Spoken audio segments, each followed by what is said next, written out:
Et salut, c'est Major Mouvement. J'ai le plaisir, mais vraiment je suis hyper content de vous accueillir sur ma chaîne Thierry. Merci beaucoup. Alors aujourd'hui on va découvrir ensemble un nouveau format. On va analyser ensemble les scènes de vos films où vous avez eu des douleurs ou des maladies. Oui, bah oui c'est drôle, hein, les maladies. C'est un bon ressort de comique. Exactement. Du coup on va les analyser ensemble. Ouais. Avec mon regard critique, je vais voir si c'est crédible, Ouais. si vous faites super bien le limbago ou l'entorse de genou. Et puis si jamais vous avez envie, vous pourrez nous raconter un peu les coulisses. D'accord. Je pense que vous avez pu le voir aujourd'hui sur ce superbe panneau. Ah oui, c'est la classe. Voilà, j'ai tout mis dans la décoration. C'est bien, c'est très joli.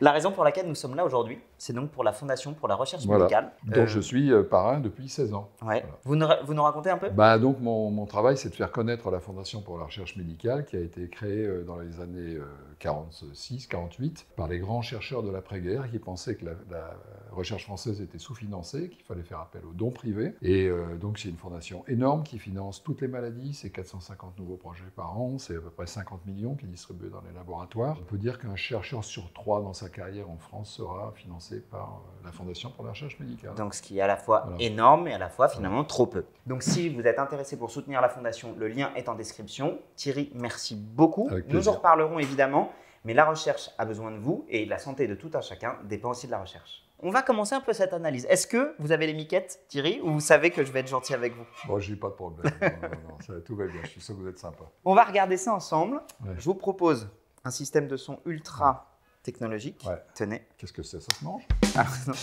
Non. Alors, un extrait qu'on va analyser ensemble. C'est n'importe quoi. Ça. Donc là, vous êtes plus spectateur. Oui. On est sur les bronzés. Oui, bah c'est la tête de l'os qui est sortie de son logement. Bon, bah je vais te remettre ça en place et puis ça ira tout de suite mieux après. Et ça va faire mal.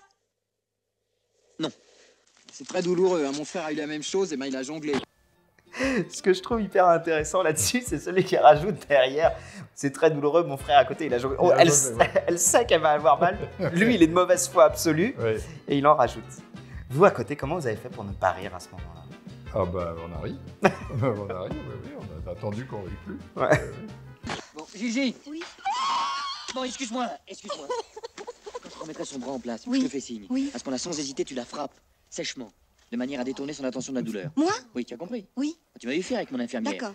Alors, le principe de ce qu'il évoque est quand même assez intéressant. Oui, bien sûr. Détourner un message douloureux, Ouais. bon, il le fait par un autre message douloureux. Oui, mais on ne peut pas avoir mal à 2 fois en même temps. Je pense qu'il y a un goulot d'étranglement. C'est dans ma théorie, Ouais. qui n'a pas été encore vérifiée par la médecine.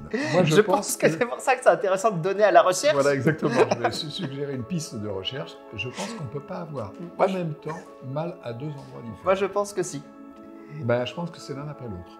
Alors imaginez, moi demain j'ai un patient qui vient me voir au cabinet et qui me dit Grégoire, j'ai mal à l'épaule et j'ai mal dans le bas du dos. Je lui dis non, c'est pas possible. Si, successivement. Ce que je veux dire, c'est qu'on ne peut pas percevoir la douleur en même temps de 2 endroits. Je pense qu'il y a un goulot d'étranglement des signaux de douleur. Et bien très honnêtement, je n'ai pas la réponse à cette question. Mais Donnée à la recherche, Ouais. y compris qui va nous transmettre ces connaissances-là. Bon, y a pas de problème, tu vas y arriver, Ça allons-y. va aller. Bon, ça va aller tout seul, hein? Attention à son bras, attention à son bras. Tu vois, ça va aller tout seul. Oui, je sais, c'est rien du tout. Ça va aller tout seul. Donc là, c'est dit. Voilà, c'est d'abord à la tête. Ça s'appelle des clowns. Ouais. Mais j'ai pas dit de taper, je t'ai pas fait de signal! Mais j'ai rien dit, mais t'es frappé, toi! T'es complètement branque, Gigi, t'es complètement branque ou quoi? Et tu serais capable de le faire? J'ai compris. T'as compris? Bon, tu me regardes, je te fais signe. C'est fini là. Non, ça va y être tout de suite. C'est pas fini! Oui, ça va y être tout de suite. Ne bouge pas. Bon, tiens-toi prêt, Bernard. Il y en a pour 2 secondes. 2 secondes. Tu es prêt? Oui. Alors attention. C'est moi là? Mais non! Ça s'appelle des clowns. Voilà.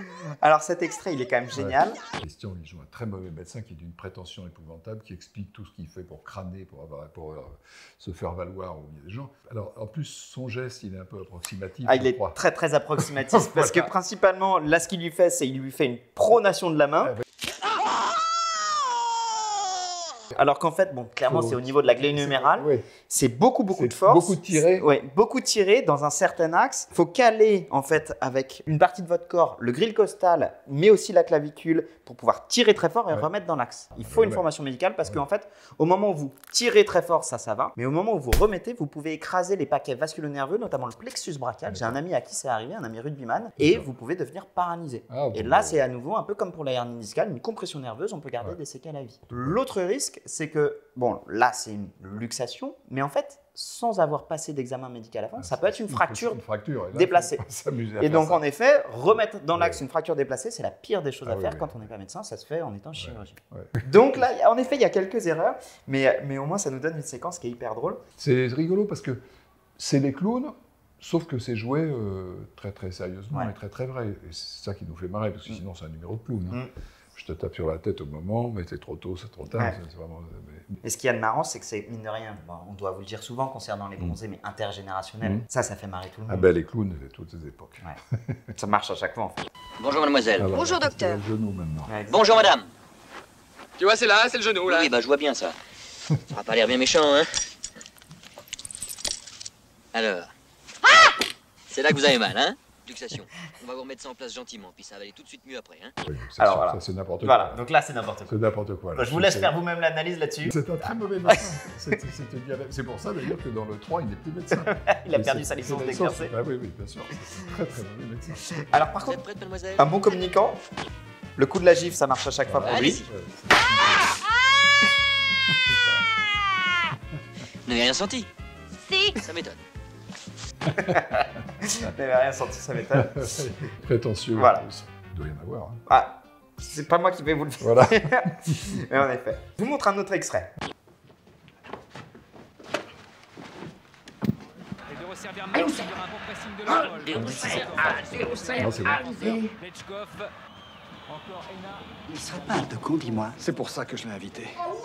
Ne me dis pas que c'est le type de Si, ton... c'est horrible, horrible. C'est pas vrai, c'est le con de ton dîner. J'en peux plus, juste, j'en peux plus. C'est pas drôle. Excuse-moi, mais je te vois avec ton tour de rein et ton chagrin d'amour entre les mains. Arrête, s'il te plaît. Tu sais, quand elle m'a dit qu'elle te quittait, ça m'a pas vraiment réjoui. Mais t'imaginer toute la soirée avec ce con. Alors je me pose là-dessus. Ouais. Vous vous en rappelez? Le jour où vous l'avez tourné cette scène? Bah, celle-là, pas spécialement, mais j'ai mal au dos pendant pratiquement tout le film. Ouais. Comment vous êtes renseigné pour ce mal de dos là? Bah, j'ai pas eu besoin d'aller chercher très loin parce que moi j'ai eu mal au dos très fréquemment dans ma vie. C'est vrai? Ouais. J'ai eu des lombalgies, j'ai eu une hernie discale, j'ai été opéré, j'ai eu encore lombalgie et maintenant c'est fini. Bravo. Question du coup, à ce moment-là, lors du tournage, vous aviez mal au dos? Non. Non. Non, je faisais semblant. Mais au moins vous étiez inspiré de votre propre expérience. Oui, je connaissais bien. Ouais. C'est pas drôle. Excuse-moi, mais je te vois avec ton tour de rein et ton chagrin d'amour entre les mains. Arrête, s'il te plaît. Si on écoute ce court extrait, on comprend que votre personnage, à ce moment-là, littéralement, il en a plein le dos. Ouais. Il a ce con qui lui traîne dans les pattes. Il a des enjeux avec sa femme, avec sa maîtresse, qui se cumulent à ça. Ouais. Et finalement, ça se sacralise par un mal de dos. Moi, ce que je crois de mon expérience, c'est que c'est pas directement les soucis, on va dire, De la vie. de la vie qui créent le lumbago. C'est que les soucis de la vie vous empêchent, quand vous faites un mouvement à risque, votre cerveau n'est pas disponible pour vous préparer bien comme il faut. Hyper intéressant. Je vous montre un autre extrait. Ouais. Cette fois, sur un de mes films que j'ai adoré, qui s'appelle Hypergan. Ouais. Alors, j'ai pas retrouvé d'extrait spécifique. On va vous mettre la bande-annonce et vous allez nous raconter un peu, ou si vous voulez, je le fais, ce film. Fait unique dans l'histoire du loto, un même parieur a trouvé la combinaison gagnante 2 fois de suite, ce qui porte le montant de ses gains à plus de 11 millions d'euros. Ce que je suis parvenu à démontrer, c'est que l'on pouvait dompter le hasard. Gauthier va gagner des fortunes devant tout le monde. Ça va faire rêver la terre entière. Ça fait rêver de gagner 2 fois de suite au loto, mais c'est impossible. On va le coincer. Cet homme, c'est Jacques Loriot. Il y a une dizaine d'années, il a fait sauter toutes les tables de blackjack. Un type qui compte les cartes, c'est ça? C'est un talent à l'état pur, un hypermnésique. Il se souvient de tout en permanence. Pourquoi vous nous parlez de ce type? Parce qu'il va faire équipe avec nous sur l'affaire Vaudier. Sûrement pas. J'ai pas envie de passer du côté des flics. On comprend pourquoi il va passer du côté des flics. Ouais. Vous nous racontez un peu ce film? Donc il y a eu manifestement une escroquerie, puisqu'il y a quelqu'un qui gagne 2 fois de suite au loto. Et donc le service des polices des jeux se fait aider d'un type qui est hypermnésique, c'est-à-dire se souvient de tout ce qu'il a vu, tout ce qu'il a entendu, tout. Donc c'est juste invivable. Quand vous êtes préparé pour ce rôle-là, j'imagine que quand on vous a parlé de ce personnage, ça doit être assez intéressant, non? C'est fascinant, oui, j'ai lu des trucs dessus. En fait, ces gens vivent un cauchemar. Donc c'est une vraie condition, ça oui, existe pour de bien vrai. sûr, ça existe. Alors, est-ce qu'ils se souviennent de tout, j'en sais rien, mais en tout cas, de trop de choses. Notre cerveau, il passe son temps à éliminer les informations sensorielles tout le temps. Les gens qui ont cette pathologie-là, ben, ils n'ont pas ce filtre-là, ce truc qui consiste à ignorer 99% des signaux. Ben, non. Est-ce qu'on a vraiment besoin de savoir le contact de nos fesses sur le truc, le contact de nos dos, le contact là, le machin, la température qu'il fait? Si on devait prendre l'intégralité des informations de ce qui nous entoure, ce serait impossible. Pour ce personnage-là, alors moi c'est un film que j'avais beaucoup aimé, avec beaucoup de rebondissements. Je ne vais pas vous spoiler la fin, mais il y a une vraie belle logique et une belle scénario. Et votre personnage, il en ressort, enfin, il est très charismatique. On ne va pas raconter. Et dans ce cas-là, il y a aussi l'inverse, les gens qui oublient.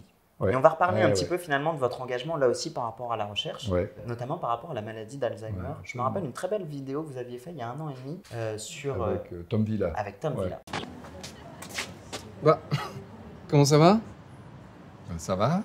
Et toi? Bah ça va super. Mais comment il s'appelle ce con? Je me souviens jamais de mon prénom. Faut que je trouve un truc pour retrouver son prénom. Dis donc, t'as grandi, hein? Fais voir ta carte d'identité pour voir comment t'as changé. Bon, c'est pas terrible, mais ça marche. Bonjour. Qu'est-ce que je vous sers? Je vais vous prendre un jus de pomme, s'il vous plaît. Et un café pour moi. Un café, c'est parti. Eh ben dis donc, Thomas, t'es marrant, hein? T'es né à Nogent-sur-Marne, comme mon fils. Ouais. On l'a fait tout le temps, celle-là. Et toi, qu'est-ce que tu fais là, alors? Ah ben moi, j'attends pour faire un tennis. On l'a fait tout le temps aussi. Et ton petit boulot, ça va bien? Super. J'ai terminé l'album de Jay-Z, là. C'était chouette. Ça va, on peut déconner aussi. Et avec ta copine, ça va bien? Bah, alors je l'ai quittée. Avant, j'étais avec Beyoncé. Et maintenant, je suis parti avec Rihanna. Ah ouais, je connais pas. Bah, c'est dommage. Elle était sympa. Pas futé, mais sympa quand même. Dis donc, t'as grandi quand même. Grossi peut-être. Mais grandi, non, j'ai arrêté il y a 12 ans. Non, pas plus que la semaine dernière. Ah bon? Alors, le jus de pomme et le café pour monsieur. Ah bah non, pas pour moi. Ah non, j'ai arrêté le café. En 2 minutes. Non? Ça fait quoi? Ça fait 5 ans? Ah bah c'est pas dur, hein. J'ai arrêté l'année où Chirac est devenu président. Je vais le prendre, ne vous inquiétez pas, je vais le prendre. Mais je vous ai pas dit, il est pas fou, et moi je suis pas mytho. C'est mon père et il a la maladie d'Alzheimer. Ah bon? Et les chercheurs luttent sans relâche contre cette maladie, qui ne se voit pas physiquement. T'as grandi, toi. Mais qui fait souffrir le malade et son entourage. Hé, mademoiselle! Bah mon café alors? Bah tiens, prends celui-ci. Ah oui? Ah, c'est gentil, merci.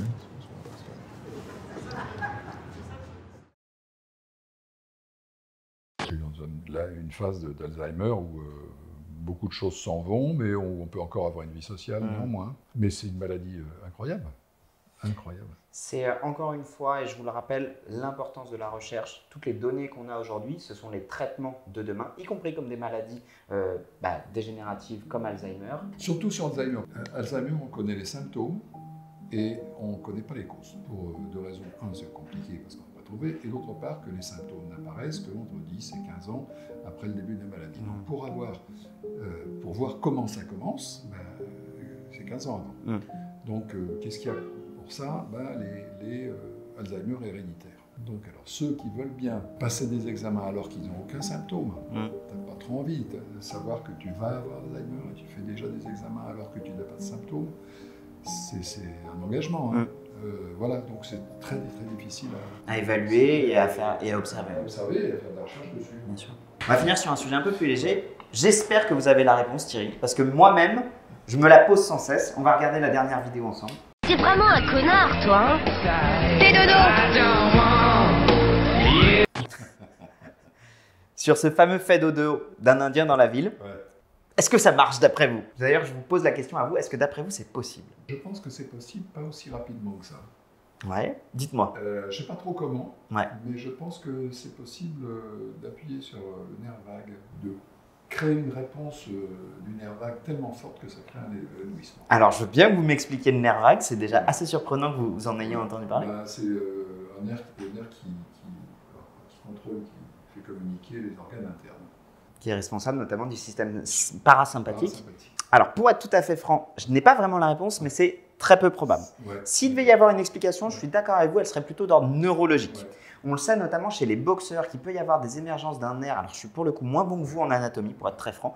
Il y a un nerf qui passe juste là, une émergence qui sort au niveau de la mâchoire. Et quand les boxeurs prennent un KO, on sait qu'il y a une zone de sensibilité ici, boum, qui les éteint et qui les fait tomber. Or là, le pouce, il le fait plutôt, à mon sens, sur la carotide. Et sur la carotide, en fait, des carotides, on en a deux. Donc, si on a une compression d'un côté, ça va normalement, quand même alimenter sur l'autre. Ça va quand même alimenter sur l'autre. Et puis surtout, moi, je fais du jiu-jitsu brésilien. Je ne sais pas si vous connaissez comme sport. C'est un sport où on s'amuse à s'étrangler un petit peu. Et les étranglements sanguins, ils prennent entre 5 et 6 secondes pour venir. Ce qui fait que parfois, on a l'impression qu'on peut lutter, on est là, on est bien. Et puis finalement, c'est le coup du foulard que je vous décourage évidemment de faire, qui est très dangereux. Il y a des morts chaque année où on s'écroule complètement. Donc, moi, je n'y crois pas. Sur un étranglement sanguin, je n'y crois pas à cette vitesse. Sur un étranglement peut-être neuro. Thierry, merci infiniment d'être venu.